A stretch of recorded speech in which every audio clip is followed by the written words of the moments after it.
जुहार आज हूँ हिंदू नवबर्ष बा पणा संक्रांति तो समस्त को मोर तरफ बहुत शुभेच्छा और शुभकामना। तो जेहेतु ओडिया घरे आज पना बनावर नीतिटे अच्छे मुई भी सकालू सकालू पना बनावार लगी रेडी करछे।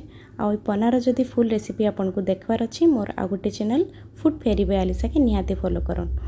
तो आज मते मंदिर रे खाइबार थिला हनुमान मंदिर रे पाखे आमर बहुत भल मंदिरटे अच्छे। तो मुई बाहरी पड़ी मंदिर दर्शन आउ सेनु प्रसाद खाइबार लगी। तो आसिकी मुई इनु पहुँची जाइछे। एबे आसला पर इनु देखली मुई भीड़ बहुत जोरदार थिले। तार संगे खरा एते जोर होतला आउ तार संगे गरम बाप रे बाप किछि कथा नहीं।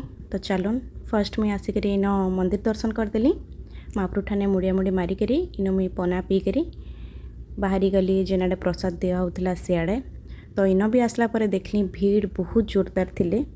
तो मुई खाना पीनार वीडियो किसी शूटिंग नहीं करि पारिन एते गरम आ भीड़ रे देखिकी पूरा मूड मोर खराब हो गला। तो एठू आमे खाना पीना करी घर के बाहरी गलु। आजर मिनी ब्लॉग किसी एंता थिला। वीडियो भल लगी लाइक शेयर और सब्सक्राइब करबे। Thank you.